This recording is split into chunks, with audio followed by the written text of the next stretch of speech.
Ready? Hi, I'm Rick, and today on the Running Channel we're going to be telling you about the top 7 biggest mistakes made by new runners so you can avoid them.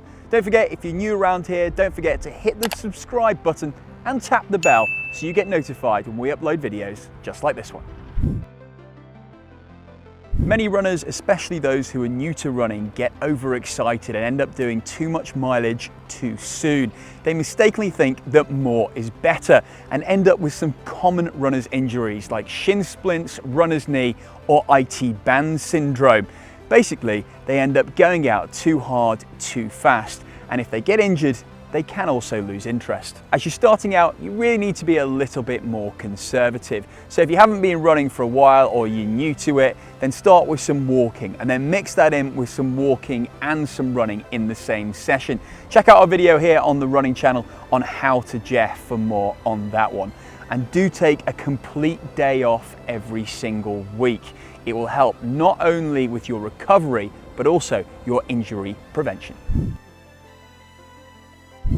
Running is free. You can go out and do it whenever you like. But if you're thinking about becoming a regular runner, then you really need to be getting a decent running shoe and one that actually fits your foot. There's no one shoe that is good for everyone. It's all to do with the size and roll of your feet. And for that, we need to do something called gait analysis. And there are loads of shops that you can head to that will do that for you. What they're looking for here is the size and measure of the pronation, which is the natural roll of the foot as the outside part of the heel strikes the ground. Once you know your level of pronation, you'll be able to find shoes that can actually counteract that will improve your level of running efficiency. And depending on where you go to get your gait analyzed, they may actually even film you so you can actually see how it moves yourself, which is absolutely fascinating.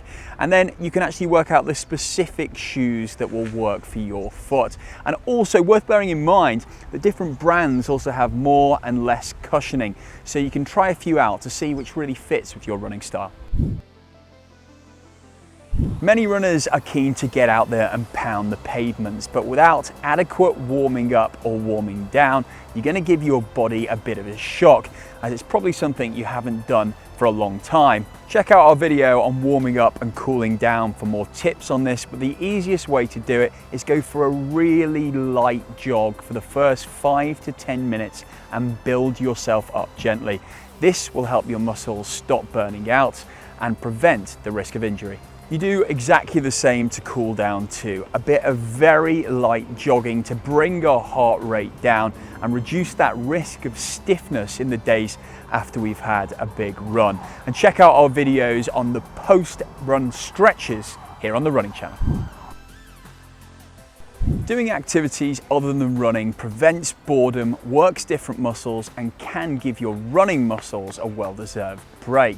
There are loads of sports that complement running, like swimming, yoga, and cycling. Now, they all use different muscles groups. You may have heard other runners call them cross-training. That's because when you're out using those muscles, you're giving your other ones a nice break. Bringing some strength exercises into your routine will really help build up a strong core, and that in turn will help your running form.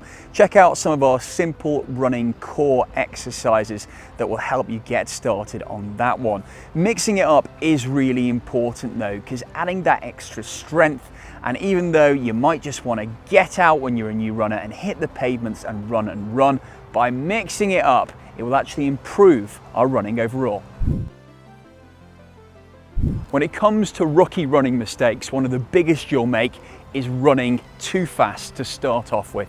This is whether you're just going out for a training run or actually during a race. Most runners have got at least one story where they felt great at the beginning, they went out so hard but crashed and burned in the end. Now, the solution to this, listen carefully, is to deliberately run your first mile slower than you will run your last. It's tempting not to do it because you feel great at the beginning, but slower at first, faster later. Try going out for a distance rather than a time. Slow it down, bring down your pace. Don't feel as if you need to be putting in your max effort every single time. Some runners wear the wrong type of clothing, or even too little or too much clothing, which can lead to cold-related or heat-related illnesses. The best type of stuff you should be putting on is technical stuff like this, which keeps the wetness away from your skin when you sweat. It's also really important that we stay away from cotton, because when we sweat, cotton simply just stays wet and will not dry off. It will also stick to your skin and you're more likely to get chafing. Make sure you don't overdress when it's cold. You should dress for about 10 degrees warmer than it actually is outside, as that's how much your body will warm up when you're running. When it's hot outside, make sure you go for light colored and loosely fitting fabrics, as darker colors attract the heat of the sun. Maybe you've just started out running. It's tough not to be comparing yourself to others, to seeing what they're doing as well. Or maybe it was a friend that actually got you into it, and it's understandable that you'll be comparing yourself to the times, speed, and distances that they're doing. You're probably really excited about getting into running and reading magazines, blogs, and watching videos like this one, and comparing yourself to others who have also got into the running game. Well, don't, because comparison is the thief of joy. By all means, compare your own times, your own niggles, your own body, to see how that's doing, and work on that day by day, week by week, month on month. But don't let others' success be a benchmark for your own. Now, how have we been doing? Have we missed anything off when it comes to new tips for new runners? If we have, then leave us a comment below, and don't forget, stay subscribed to our videos, and we'll see you next time on the Running Channel.